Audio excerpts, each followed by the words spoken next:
Hello, everybody. Welcome to this episode of Be the Wolf. I'm excited today to have this conversation with Carrie Trabue. She's got quite a resume. I'll break some of it down for you.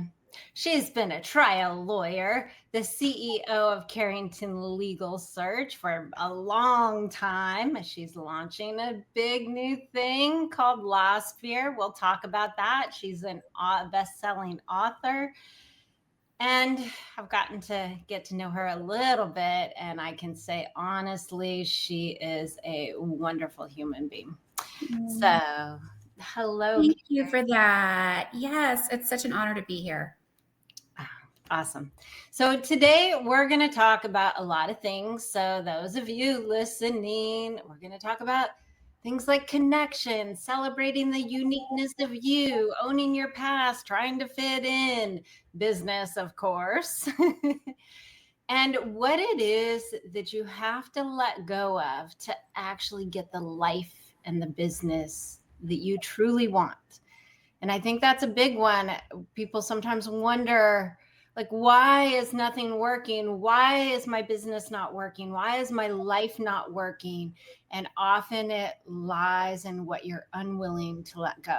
So that's a big thing that we're going to talk about today. And if you've been in that struggle bus situation, or you're there now wondering why you can't get it to the next level, this is going to be a conversation you're going to want to listen to.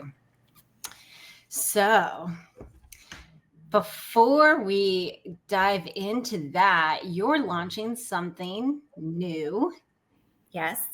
And you're in process. And by the time this podcast comes out, it will be rolling. Yep. So tell us about this new thing that you're launching. Yeah, it's a new business called LawSphere. And as you mentioned, I started out as a trial lawyer, and then I started a legal search firm, which I've been doing for 25 years. And LawSphere is really born out of that sort of midlife moment where a couple of things happens, right? So my kids are in college. I'm an empty nester. I'm divorced. You hit this point in life where you're like, I could either retire, which I have friends who are doing that, or I'm like, I finally have the time for me. And so I'm like, no, this is the time to unleash the badassery that I have been holding in all these years, kind of toning myself down, just trying to be a mom and be there for my kids and make everybody else happy. And then it's like, no, it's time to unleash it and go. It's like, I have a second chapter of life where I get to suddenly decide I'm going for it. I want to be like Colonel Sanders and Ray Kroc and all these people who didn't start their careers until later in life. And I want to show what women can do when we suddenly understand the power we have and we seize it and take it and run with it. And honestly, probably the theme song that should be running for me is, why the hell did I not believe in myself sooner? Every day I run into someone who I can run circles around, and I didn't believe it. It's the constant Wizard of Oz where you pull back the curtain and you go, that's what I was up against. And you just hit yourself and you're like, oh my God, if I had known sooner what I could have done. Yeah. So at least I'm figuring it out now. Yes. And this is what Be the Wolf is all about. I mean, the tagline is unleash the power of you and humanity evolves. And one of the things as women, we societally have been like, oh, we have to do all of this stuff. We have to be perfect. We have to make sure that everybody is taken care of. And this stems from, of course, we had to take care of the families so that the provider, whoever was the provider, would take care of us. So there was this sort of trade-off. Obviously, there's love there, hopefully. Yeah. But that was the tradition. And then we move into women's empowerment where they're like, I want to make my own money. I want to be sovereign. But we didn't undo that programming of taking care of everybody else. And so part of that is like I think there's this thing where we feel like we have to be perfect so that we're allowed to actually be sovereign and make our own money. And do it. Yeah. Yeah. And so I think there's that thing when you said pull back the curtain, you're like, that's what I'm up against. It's such a big thing. And I've seen women talk about this where because they have crossed all the T's, dotted all the I's, and made sure and nothing fell through the cracks for so long. And then they get around people who are, supposedly doing these great things. And you're seeing all the shit that falls through the cracks. You're like, Oh, yeah. how is this? How are you still in business? This stuff is falling through the cracks. And these people are creating great things in the world, but they're doing it without having to be perfect. Yeah. And I think that you are now stepping into something you are so excited about is perfect, amazing. Oh, and I guess I kind of left that hanging, that comment about what LawSphere is and where it really came from. So it is that moment in life, but it's also, I realized that all throughout my career, I've always been about connecting people. And I, figured out very early on that was sort of my superpower. And so I created a business around connecting people, doing executive recruiting for lawyers. But I always knew that was going to be a bridge to something else. And I didn't know quite what. Mm.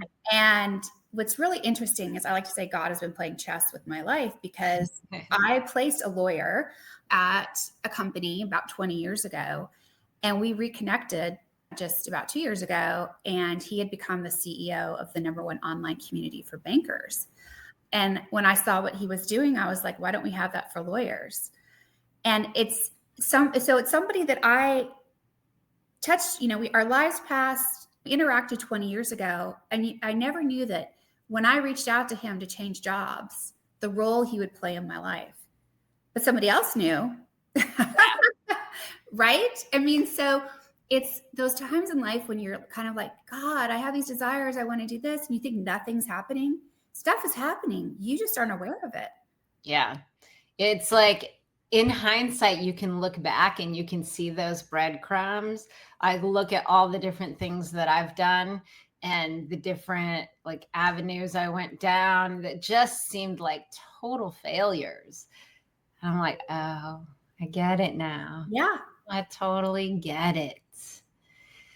So let's dig into this place of what it is that you have to give up to really get that life that's aligned for you financially. So it's like abundant, it's fulfilling, it's aligned, like where it starts to flow. I think we've all been there where we're trying to fight against that flow. Like you just talked about, God has been playing chess with your life. So there's these pieces that have been put in place. And we definitely get in the way of whatever that magic flow is for sure. But what is it that you had to give up? What did you have to let go to be able to slide into that flow of having it all, really? So many things. Starting with, when I was growing up, I was definitely a people pleaser. I mean, I did everything I could to try to fit in. I was obsessed with fitting in. And I was in a sorority. I was in the junior league. I did all of the right things. I had all the right friends. Our kids went to the right schools, like you name it, we fit. And I was absolutely miserable. I was trying to be my mother, for one. I wasn't being my authentic self, and started with standing up for myself in my marriage. And I'm not saying you have to get divorced to do that, but for me, that was part of it. It was saying, I'm not going to be like my mother. I'm going to be more empowered and be in a relationship where I'm more empowered. And that meant getting divorced. It meant losing friends, because as I like to say, when you step out of your comfort zone and when you start something new and you try new things, and suddenly you go from being the background singer to being the lead singer, and then the lead singer's not so happy anymore, right? Because they're threatened. So your role has changed. And so when you make these big shifts in life, you're going to get friction. It's going to cause friction. And when I was doing it, I was just like, I was losing friends, and I had to make that hard choice of like, maybe these aren't the right friends for me anymore. And they're not, they say you're the 5 people you spend the most time with. It's like they're still trying to fit in, and they're threatened by the fact that I'm willing to step forward. And so it's time to find new friends. And that takes a lot of courage, and it's a lot of pain. But I am thrilled with, I'm surrounded now with people who really support me and encourage me to take big steps. But going through that change is really difficult. And then even being an entrepreneur. So I started out as an associate at a law firm. And the way my entrepreneurial journey began was I was thinking I'm just going to work for a firm and that's going to be like every other lawyer, right? And I was with a firm that had a former Texas Supreme Court justice who is now dead. So I can actually say his name. His name is, yes, his name is Bill Kilgarlin. And every day I would come into work and he would say, Red Rover, please bend over. And he would ask me about my breasts and tell me how my breasts look great today, blah, blah, blah. And I went to the partners in the firm and I said, I get that he's a former Texas Supreme Court justice, but he's sexually harassing me. And they're like, well, who do you think we're going to pick? Right. So they said, yeah, they're like, you can find another job or you can put up with it. So I reached out to one of my clients and said, I'd like a reference because I want to change jobs. And my client surprised me. And I'm a second-year lawyer. I mean, I know nothing. And my client says, wherever you go, we go. Oh. And I have 16 more cases for you. Wow. And one of the things I learned from that experience was the power of deep, authentic relationships with people. Yeah. That client was a big bank. And the particular executive I was dealing with told me he was dealing with like over 400 lawyers. And I was the only one who knew his birthday, who would take him to lunch, who would check in and make sure I was doing good quality work. It was those little extra things that as a second-year lawyer, I stood head and shoulders above 450 lawyers from other big firms. I mean, and then from there, I learned that, again, I underestimated myself. And I put myself in a situation where the money was divided evenly with the lawyers that I started this new firm with. Oh, by the way, I left and started a new firm. And very ballsy. Yeah, actually, it's quite the story. So I went to the other lawyers and said, I have this business. What do I do? And they're like, well, we're coming with you. And so all the associates in the firm, we left in the middle of the night and started our own firm. Wow. And very quickly I learned, again, I underestimated myself and I got headhunted out of that firm, which is how I got into headhunting. I was like, wow, I think I could do a better job than that. But a lot of the things in my experience were me constantly underestimating my skills and my abilities and not believing in myself. And boy, did that cost me. I wish I had that friend to be like, Carrie, no, go for it. One of the things that really strikes me is you had talked about being a people pleaser, and people pleasing is something that we do out of fear. It's a fear reaction, but when we do things like people pleasing or a lot of our fear reactions, we lean into our natural strengths. And so your natural strength is connecting with people. And so you did those extra things that it seemed natural. And again, it's like that balance, like where's the thing between that fear versus that authentic connection? But again, we lean into our strengths when we have fear. So I just want to bring this up because I think so many people are beating themselves up about whether it's people pleasing or anticipating people's needs or holding hard boundaries, whatever it is that's your fear reaction. You've got to remember that we lean into those things because underneath them are some of our superpowers. And so I just don't want that to slip through the cracks for people that are beating themselves up about being a people pleaser, because there's circumstances where you're doing it in a not fear-based way. and it creates beautiful things. So we don't want to cut those things completely out of our life. Completely, I agree. And actually, it's funny because all my jobs in college, my kids say I'm like I walk 10 miles in the snow thing. I mean, I worked 3 jobs, right? They were all customer service oriented. So Yeah. I now am I was just having a conversation with one of our developers, and I said, I come from a customer service background where I do everything I can to keep my client happy and super responsive. I am on it. I listen and I deliver. And you're exactly right.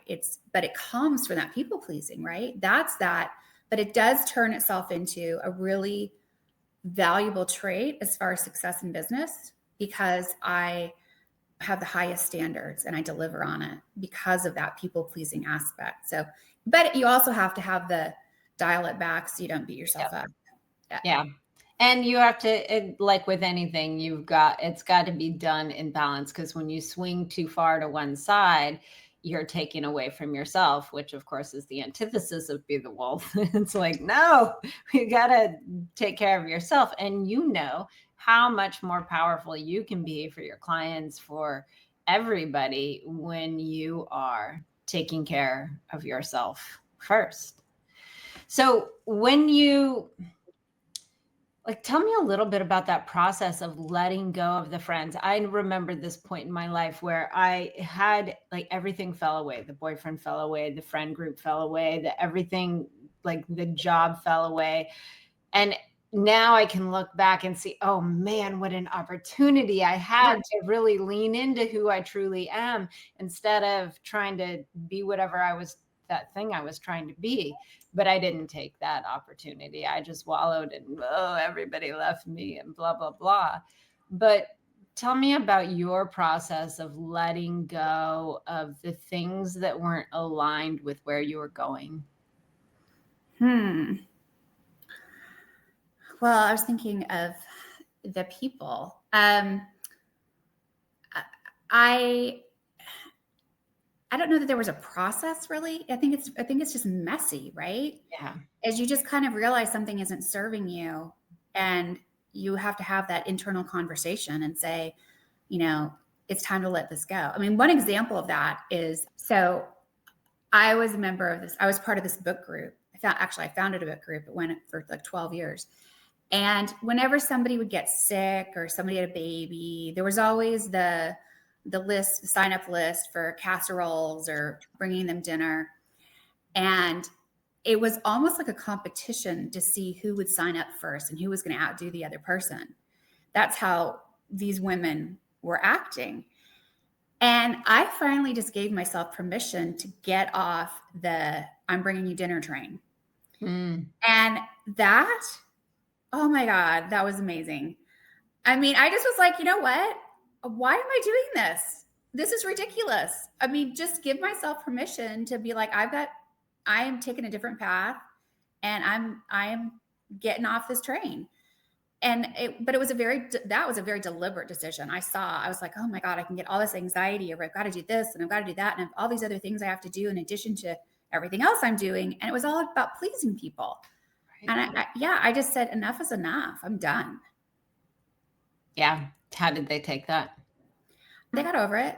Honestly, I don't think they even noticed, because it was that was one thing I honestly don't think. I think the people who were at the front of the line and bringing the most stuff were just so proud of themselves. They didn't notice that I had opted out. So it's so funny, because these things in our mind, whatever it is, whether you're bringing the things or you had this idea that you wanted to do this thing for a client, but you didn't have the time. And then in your mind, you think they're so disappointed, but they never even knew that you were going to do it. Yeah. And we make these things so big, like everybody cares so much about what we're doing. But the truth is nobody really gives a fuck. They care about themselves. Yeah. And I think so. One thing that was really important for me is back when I had young kids and was involved in the junior league and all these I was doing fundraisers for charities, and I mean, you name it. I was doing all the social activities, and I had to stop gossiping. Mm. I realized that I was guilty as anybody else. We'd be sitting there watching our kids play baseball, whatever. The women would start gossiping. I was very much an active participant. And I came to realize how really horrible that is, of ending up being on the receiving end of some of that gossip, which was completely made up. But I also realized that it's the people who have nothing else going on in their lives. They don't have something fulfilling going on in their lives. They don't have something they're pursuing, who have the time and energy and space to gossip.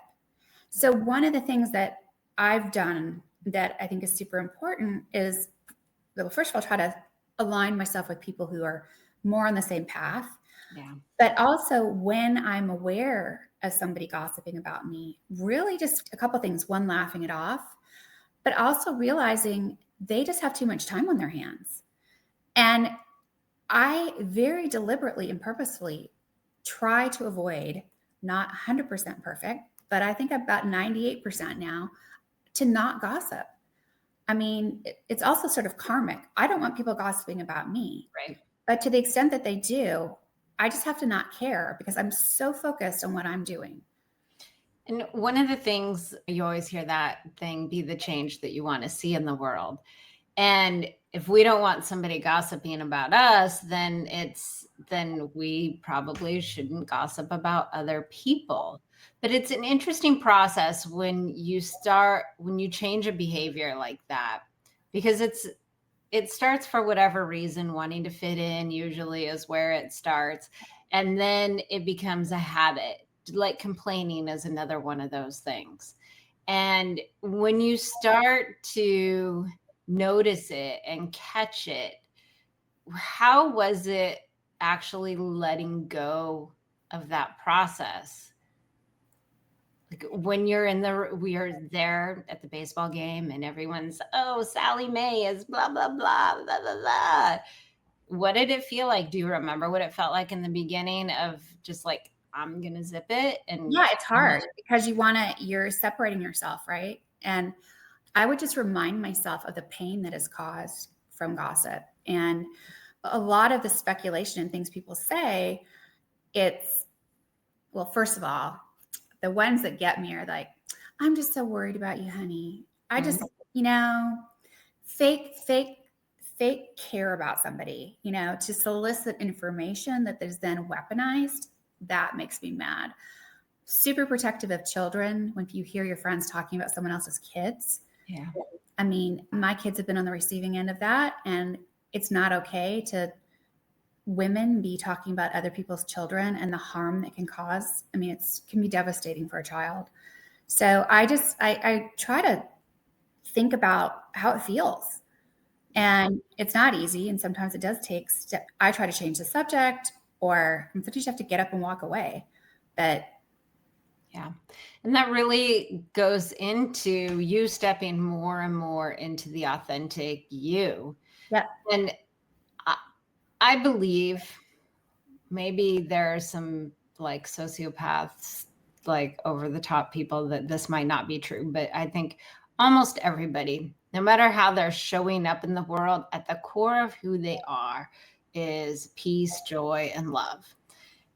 And that this need to fit in, this need to look a certain way, present a certain way, is usually the source of the behaviors that, if we pull out and look at what we try to teach our kids and we want for our society, the behaviors that we're doing that don't align with that almost always come from that need to fit in or to make somebody think that we are a particular thing. yeah. Yeah. Now, I did a little digging on you, and one of the things in your book, there is this quote, and I had to pull it because I think it's so important when we're talking about stepping into creating that life that we want. a big piece of that is being willing to be seen. Yeah.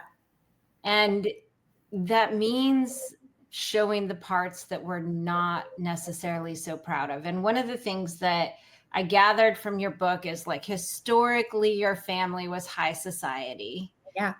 And my guess, because I didn't get to read all of it yet, is that there is this keeping up appearances thing that comes down the family line.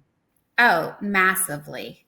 And I think that's pretty common for high society, so to speak. I mean, it's common all the way around. It's just the appearances are different from different group to different group. Well, it's more than appearances.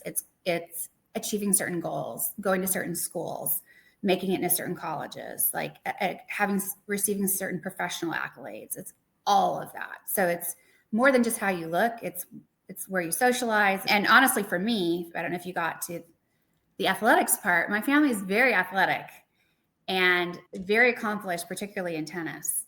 And the fact that I later found out in life that I have a messed up eye, I didn't know this, but it impacted my ability to play tennis. Mm. So I was really rejected by my family because I sucked at tennis. My grandmother literally screaming at me on the tennis court to get off the court because I couldn't play tennis.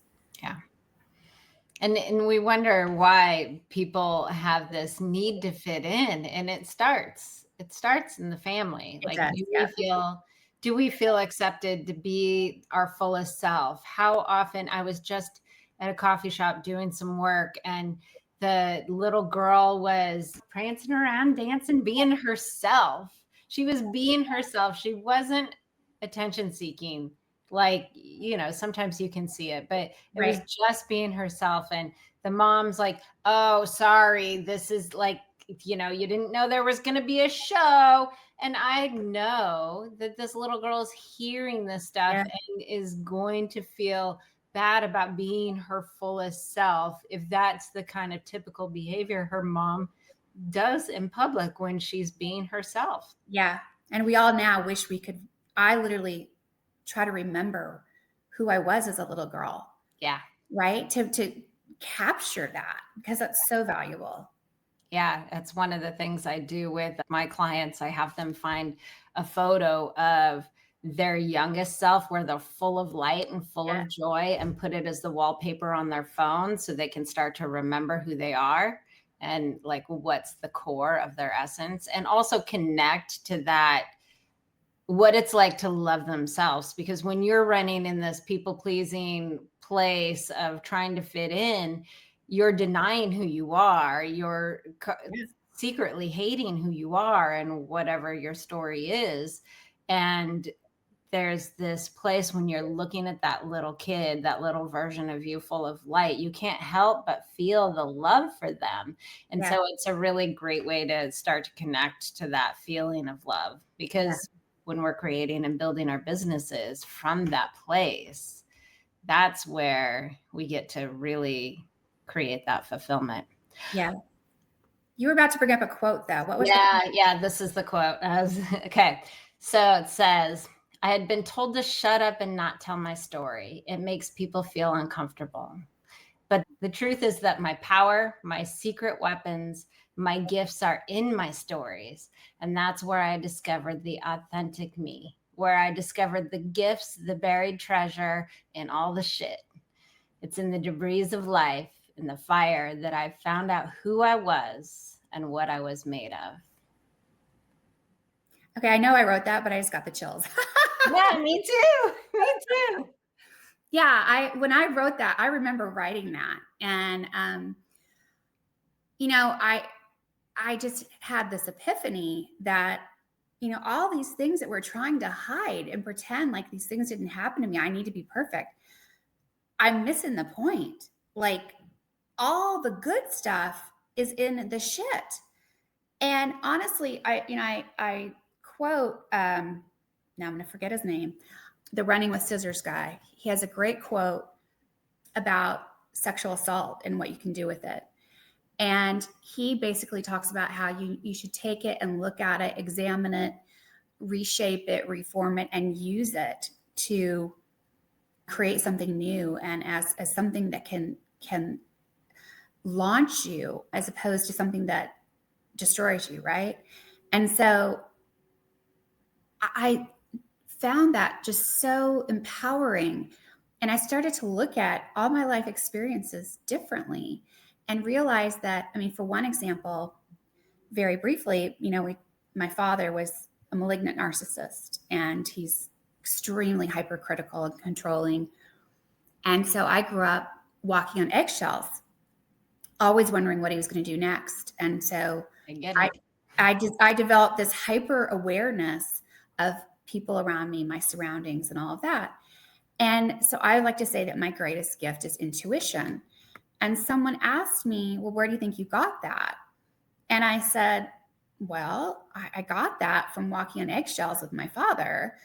And then I had this realization: if I was grateful for the gift of intuition, I could not separate it from the path that birthed it. Right. And that was such a gift, because I was like, wow. So instead of being bitter or complaining about this past I had, I suddenly realized it was what I needed to go through to become the person I am today. And then you ask me, would I change things? I love who I am today. Yeah. So I have to somehow reach a place of, for me, I reached a place of forgiveness for him and gratitude for where I am today. And I had to reach a place of thankfulness for all the things I've been through, because they've made me who I am today. And that is probably the most empowering thing, because you shed all this bitterness and anger and like, why me, or, victim kind of language, and realize you turn it into empowerment. Right.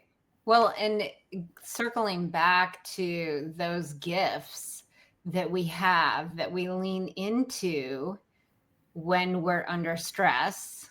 And so that they become like walking on eggshells, being hyper aware, creating that intuition, being able to track without even thinking, like that, those skills got honed because your circumstance was not the greatest.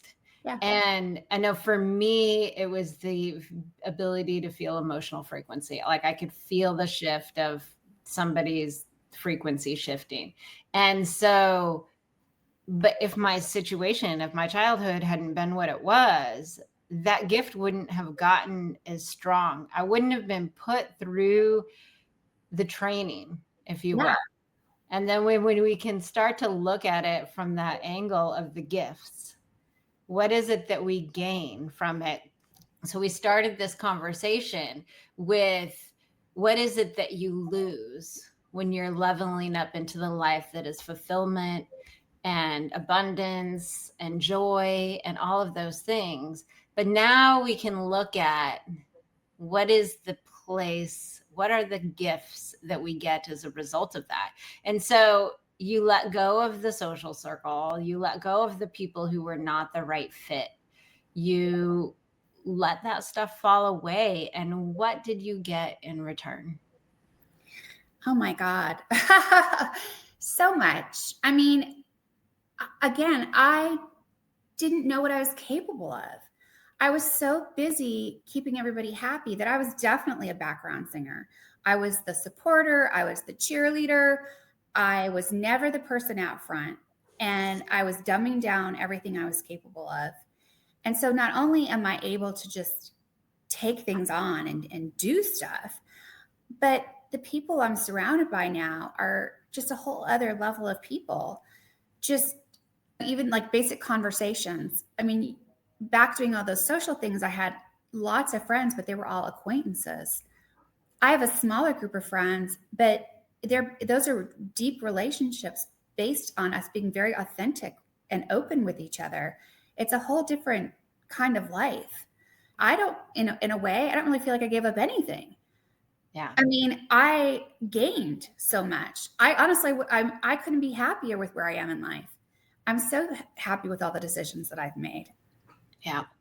And you talked about one of the things that you understood early on, that there was this magic that you had about being able to connect people.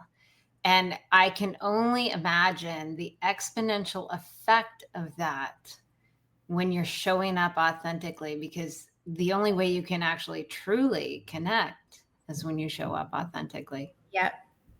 Yeah. I think, and part of that gift too for me is really being a great listener. And so when I meet people, first of all, I can't do trivial conversation. I immediately go deep.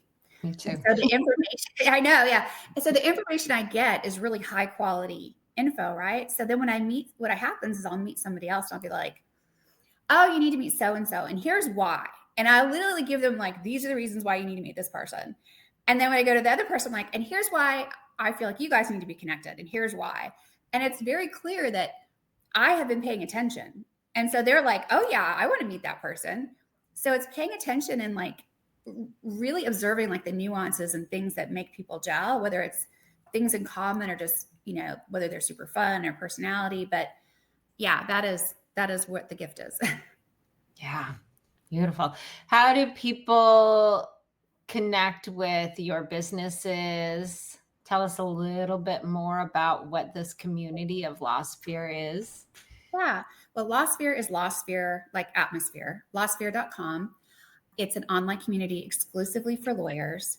And it was born out of my desire to give back to the industry that's served me well and create a place where, we know that right now there's a lot of division, whether it be politically or otherwise, but create a place where lawyers could come together and collaborate and be authentically themselves. So not just professionally, but also personally. And we have a lot of resources on the platform that also address personal needs for lawyers as opposed to just professionals. So that's what that is. And we're in the process of launching it. It's built. We're just, if there are any lawyers out there, you'll probably get an invitation soon. And then as far as probably the best place to reach me would be through Instagram, Carrington ATX. If you go there, you'll find links to LinkedIn and to my personal website, which has a link to my book and all of that. So great. And all that stuff will be in the show notes for everybody. So here's the question.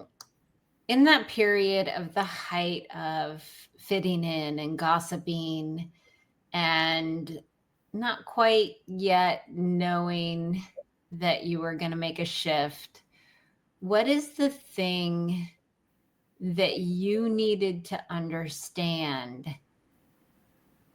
to be able to believe in yourself?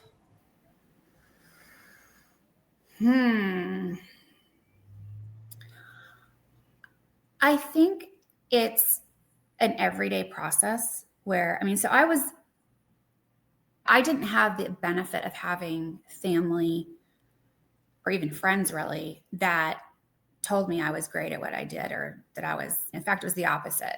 So it was just that every little step you take where you achieve something, like whether it was leaving, like asking for a reference and finding out, wow, they want to give me more business, starting a firm and finding out it was successful, getting headhunted out of my own firm. It's sort of those sort of like little signposts, right? You go, wait, maybe I'm actually good at this. So those were the things that I guess made me believe. And then I think it's also, I guess, the power of decision. For me, like when I decided I was going to write a book, I wrote the book. I wrote it in 3 months. It was out within a year. And I learned from that experience that if you decide you're going to do something and you feel it in the core of your being, it wasn't even a question. People are like, oh, I want to write a book. How did you do that? I'm like, because it wasn't even a question. It was I am writing this book. It was a determination. Yeah. So then I just took the steps towards it. And so someone once told me, if you have a dream, every day, no matter what's happening, take a step towards that dream, no matter how small. An example that I've been sharing with people lately is that when I decided I was going to start LawSphere, I pitched my co-founder and I got crickets.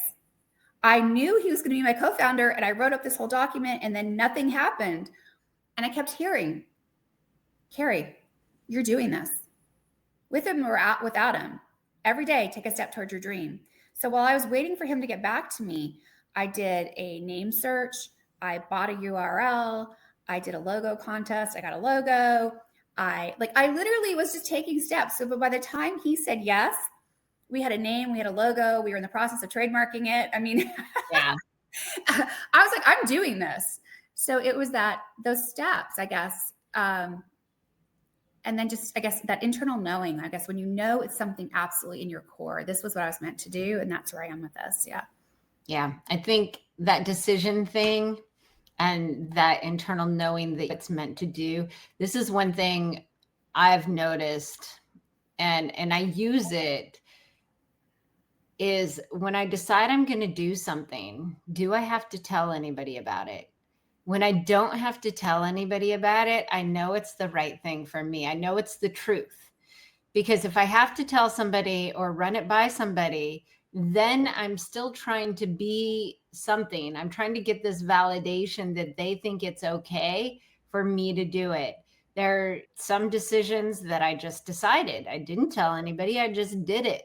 And those decisions have always been the ones that felt right. Like, friends be like, how come you didn't tell me about this? Like 2 years later, I'm like, I don't know. I didn't feel the need to. Yeah. So I think and that to me, it sounds like that's how you wrote the book. That's how you decided to write LawSphere. And it doesn't matter what the obstacles are. You just do it.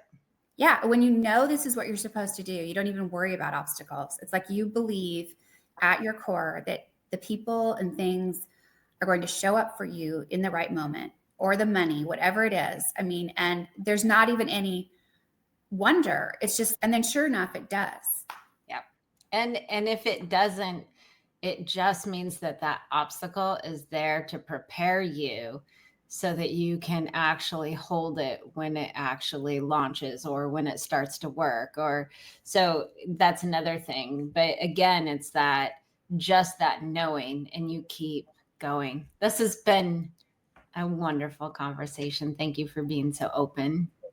This has been awesome. I've really enjoyed it. And I look forward to hanging out in person next time we're together. And I'll actually be in Austin in October. So amazing. Okay. We'll make it happen.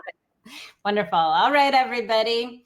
Thank you, Carrie. Thank you, everybody, for listening. And remember, everybody, when you unleash the power of you, humanity evolves. We'll see you next time on Be the Wolf. Bye, everyone.